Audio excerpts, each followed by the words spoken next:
Hello students, कल हमने chapter discuss किया था वर्क एनर्जी एंड पावर, जिसमें आपने वर्क डन के बारे में पढ़ा कि what is the work done, इसके टाइप्स के बारे में पढ़ा हमने and the about the unit.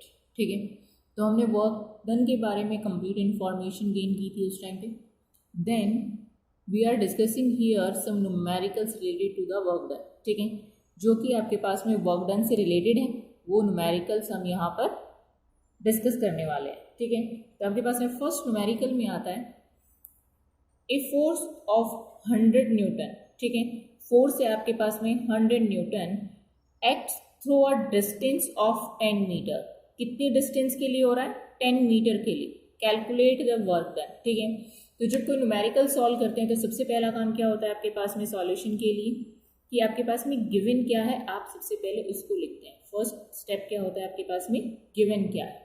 तो क्या गिवन है? ए फोर्स ऑफ 100 न्यूटन, यानी कि फोर्स की वैल्यू आपके पास में गिवन है, दैट इज 100 न्यूटन।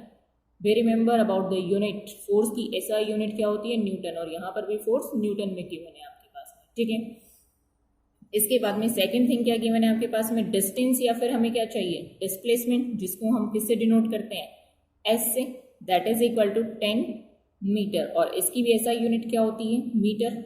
तो अब आपके पास में दोनों क्वांटिटी किस में है? एसआई यूनिट्स में है, तो यूनिट को चेंज करने की आपको कोई ज़रूरत नहीं है। ठीक है, और अगर आपके पास में अलग अलग यूनिट्स होती हैं, दैट मीन्स सबसे सेकंड स्टेप क्या होगा आपके पास में? फर्स्ट तो आपके पास में गिवन है, ये लिखना है आपको। सेकंड स्टेप में हम क्या करते हैं? यूनिट्स को एक ही आपके पास में पैरामीटर्स, दोनों को एक ही उसमें करते हैं सिस्टम के अंदर, चाहे तो आप इनको एसआई सिस्टम में रखें या फिर इन द सीजीएस सिस्टम। ठीक है, इसके बाद आपके पास में सेकंड स्टेप आता है, क्या कैलकुलेट करना है आपको? वर्क डन कैलकुलेट करना है। तो वर्क डन को आपने W से रिप्रेजेंट किया था। What is the formula for that? That is the F dot S। और अगर इसको सॉल्व करते हैं तो magnitude of force, magnitude of the distance या डिस्प्लेसमेंट, देन कॉस थीटा आता है आपके पास में। ठीक है, तो यहां पर क्या कह रहा है? A force of 100 newton act through a distance of 10 metre. तो दोनों की डायरेक्शन क्या है? सेम डायरेक्शन है। और जब आपके पास में force and displacement are in same direction, जब एक ही डायरेक्शन में होंगे तब आपके पास में, यानी कि फोर्स की डायरेक्शन भी यही है और डिस्प्लेसमेंट की डायरेक्शन भी यही है, तो दोनों की डायरेक्शन अगर आपके पास में सेम है तो एंगल थीटा कितने डिग्री का बनेगा आपके पास में? 0 डिग्री का, क्योंकि दो पैरेलल लाइंस होगी और पैरेलल लाइंस के बीच में एंगल कितने डिग्री का होता है? 0 डिग्री का। ठीक है, तो यहां से आपके पास में क्या बनेगा कि cos 0 डिग्री वैल्यू कितनी होती है? कल टेबल में बताया था 1। ठीक है, तो यहां से वर्क डन कैलकुलेट करोगे तो F की वैल्यू कितनी है? 100, इंटू में S की वैल्यू 10, इंटू में cos 0 डिग्री, और cos 0 डिग्री की वैल्यू कितनी है? 1। दैट इज इक्वल टू, जब इसको सॉल्व करोगे तो क्या बनेगा? 1000, और यूनिट क्या रहेगी? फोर्स की यूनिट क्या थी? न्यूटन, इसकी यूनिट क्या है? मीटर, और 1 न्यूटन मीटर किसके इक्वल बताया था हमने? तो यहाँ से work done that is equal to 1000, और 1 न्यूटन मीटर किसके इक्वल होता है? जूल के इक्वल होता है। तो कितना है? 1000 जूल भी लिखा जा सकता है, या फिर मैं इसको क्या लिख सकती हूँ? 10 की पावर 3 जूल लिख सकते हैं। और 10 की पावर 3 जूल को मैंने कल डिस्कस किया था कि बिगर यूनिट्स में। ठीक है, तो बिगर यूनिट्स में हम इसको 10 की पावर 3 को क्या लिख सकते हैं? किलो जूल लिख सकते हैं। तो 1 किलो जूल भी आंसर हो सकता है। ठीक है, चाहे आप ये आंसर लिखें, ये लिखें, या फिर ये, तीनों ही क्या है आपके पास में करेक्ट आंसर होंगे। ठीक है, तो 1000 जूल लिखें, या 10 की पावर 3 जूल लिखें, या फिर 10 की पावर 3 को आप क्या लिख सकते हैं? किलो जूल भी लिख सकते हैं। ठीक है, तो this is your answer. Clear है? कोई भी न्यूमेरिकल सॉल्व करते हैं सबसे पहले आपको गिवन लिखना होता है, फिर ये चेक करना है कि आपके पास में जो गिवन है उनमें जो यूनिट गिवन है आपके पास में वो एक ही सिस्टम में है, मे बी वो सीजीएस में भी हो सकती है और एसआई यूनिट भी हो सकती है। ठीक है, तो या तो आप सीजीएस सिस्टम फॉलो करें या फिर एसआई सिस्टम, दोनों में से किसी एक को ही फॉलो करना है आपको। इसके बाद में वर्क डन कैलकुलेट करना है, तो हमने उसका फॉर्मूला लिखा।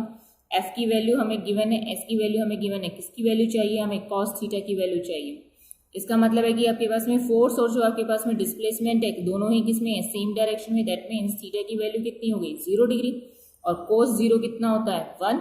तो आपने सभी की वैल्यूज पुट की और आपने आंसर कैलकुलेट कर लिया। ठीक है, इसके बाद सेकंड न्यूमेरिकल्स देखते हैं। सेकंड न्यूमेरिकल्स के अंदर आपके पास में क्या गिवन है कि ए फोर्स ऑफ 5 न्यूटन, ठीक है, एक फोर्स है again of 5 newton acting on a body, एक बॉडी के ऊपर एक्ट है at an angle of 30 degree, दोनों के बीच में एंगल कितना दिया हुआ है 30 डिग्री का, with horizontal direction displace it horizontally through a distance of 6 metre, calculate the work done. Again first point क्या होगा, हमें क्या लिखना है सॉल्यूशन के लिए, सबसे पहले क्या लिखना है आपको कि गिवन क्या है आपके पास में, ठीक है, गिवन इज इक्वल टू आपके पास में क्या गिवन है, ए फोर्स गिवन है आपके पास में, F is equal to 5 newton, ठीक है, इसके बाद में on a body at an angle of, उसके बाद में थीटा की वैल्यू गिवन है कितनी है आपके पास में 30 डिग्री,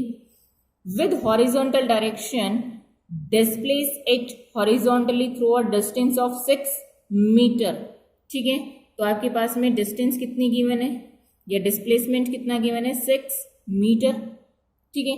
अब आपको क्या कैलकुलेट करना है, कॉस थीटा की वैल्यू, कॉस थीटा की वैल्यू कितनी है 30, तो यहां से आपके पास में कॉस 30 अगेन टेबल के अकॉर्डिंग क्या आता है आपके पास में √3/2 इसकी वैल्यू है, check out from the table.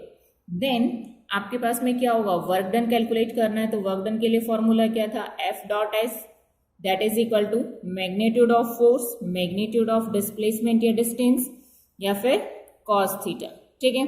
तो सभी की वैल्यूज आप पुट करेंगे तो क्या बनेगा, F की वैल्यू कितनी है 5 इंटू में S की वैल्यू 6, अगेन चेकआउट दोनों के दोनों आपके पास में किस में है, SI सिस्टम में है, ठीक है, तो 5 इंटू में 6 इंटू में कॉस थीटा की वैल्यू कितनी है √3/2, तो कैंसिल आउट करोगे तो क्या होगा 2 से कैंसिल आउट हो गया आपके पास में, देन 15 √3 न्यूटन मीटर, ठीक है।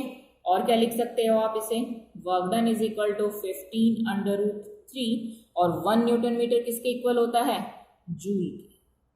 दिस इज योर आंसर, ठीक है।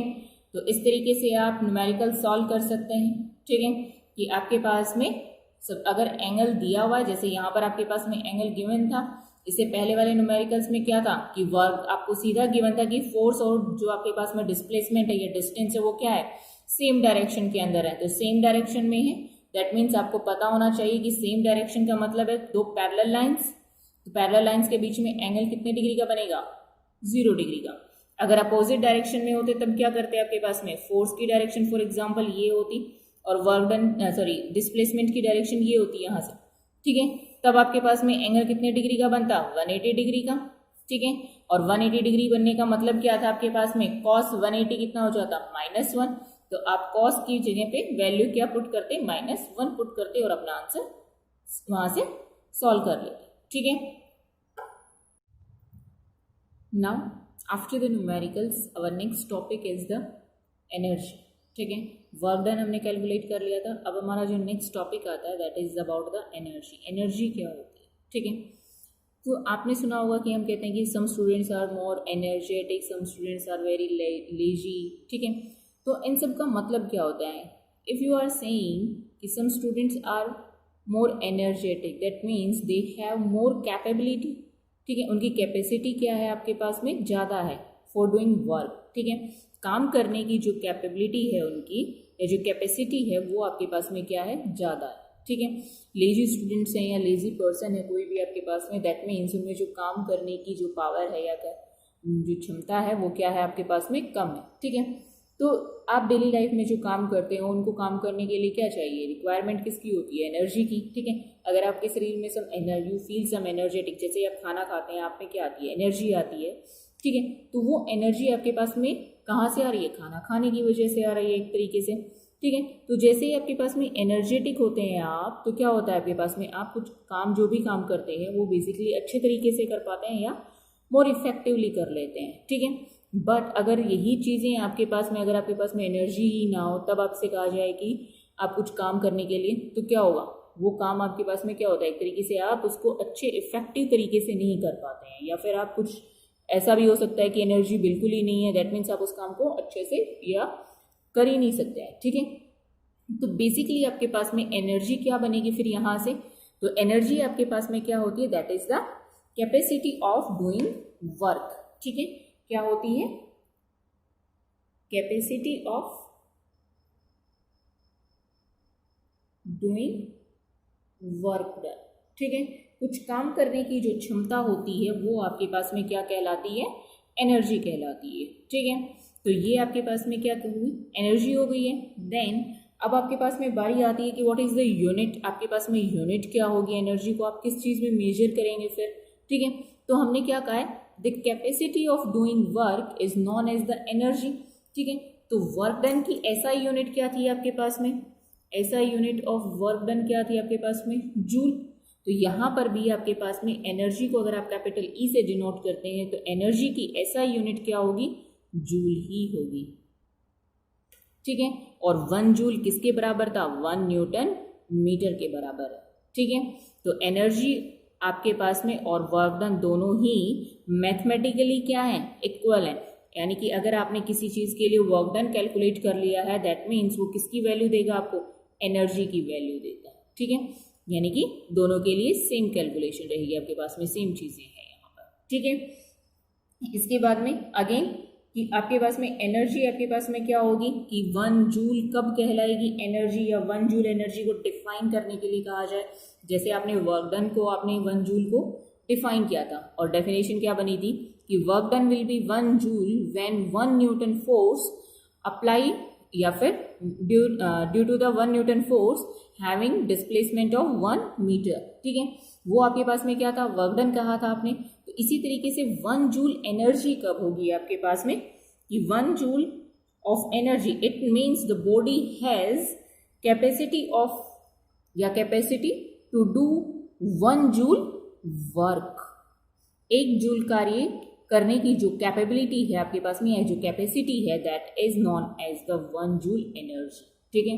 वो आपके पास में क्या कहलाएगी, एनर्जी कहलाएगी या 1 जूल एनर्जी कहलाएगी, ठीक है। इसके बाद में आता है आपके पास में नेक्स्ट है कि एनर्जी आपके पास में डिफरेंट डिफरेंट फॉर्म्स में होती है, तो फॉर्म्स ऑफ एनर्जी, ठीक है, कि डिफरेंट डिफरेंट फॉर्म्स कौन कौन सी होंगी एनर्जी की, ठीक है।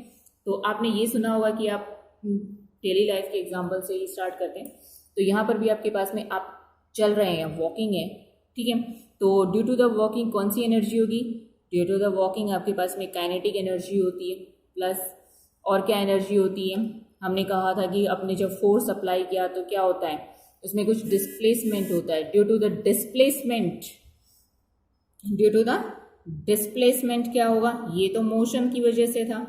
ड्यू टू द मोशन, जब आप चल रहे हैं, कोई ऑब्जेक्ट मूविंग है, उसकी वजह से कौन सी एनर्जी आ रही है, काइनेटिक एनर्जी।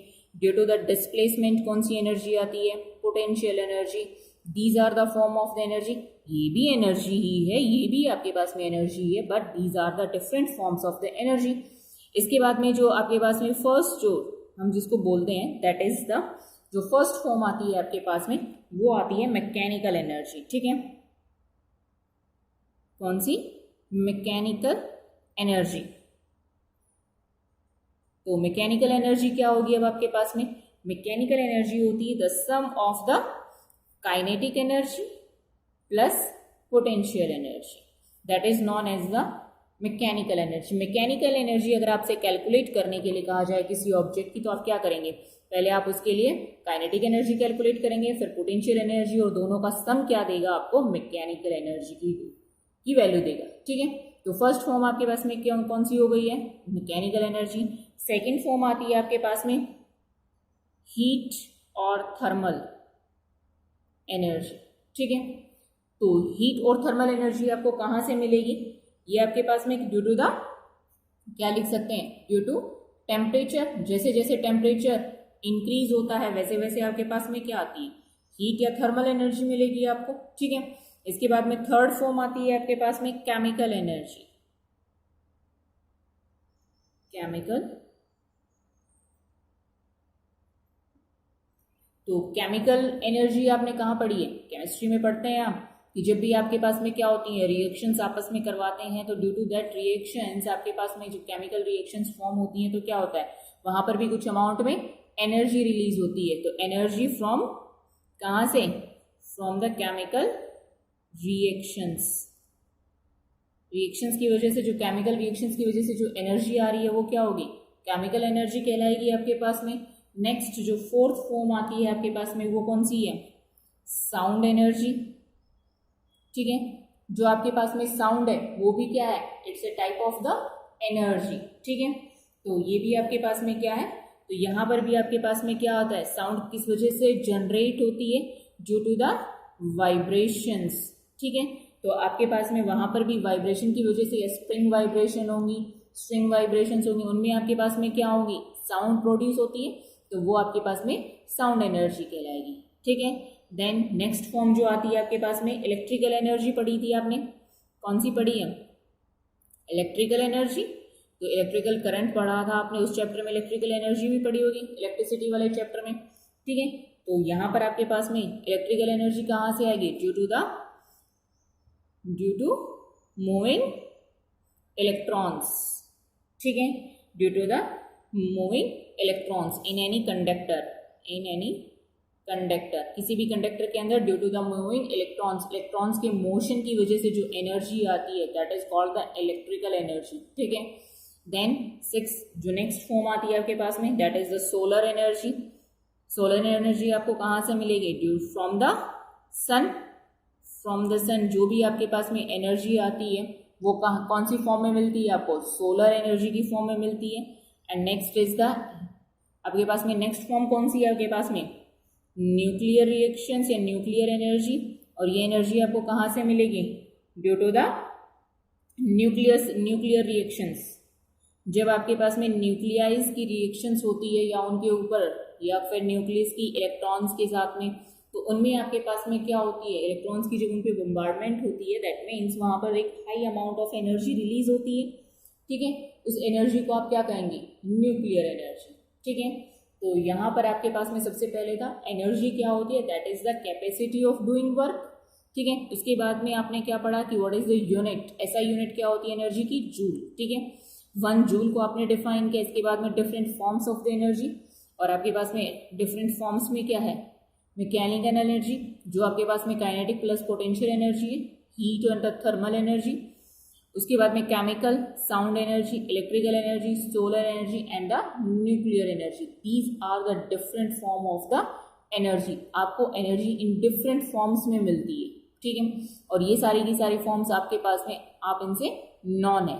ठीक है, अब आपके पास में जो नेक्स्ट टर्म आती है कि आपके पास में जो हमें पढ़नी है यहाँ पर वो है मैकेनिकल एनर्जी सबसे पहले। ठीक है, कि मैकेनिकल एनर्जी क्या होती है। मैकेनिकल एनर्जी को स्टडी करने के लिए हमें किन 2 चीज़ों के बारे में पता होना चाहिए, काइनेटिक प्लस पोटेंशियल एनर्जी। तो सबसे पहले हम किसको डिस्कस करेंगे, अबाउट द काइनेटिक एनर्जी। ठीक है, तो अब हम जो डिस्कस करने जा रहे हैं that is about the kinetic energy.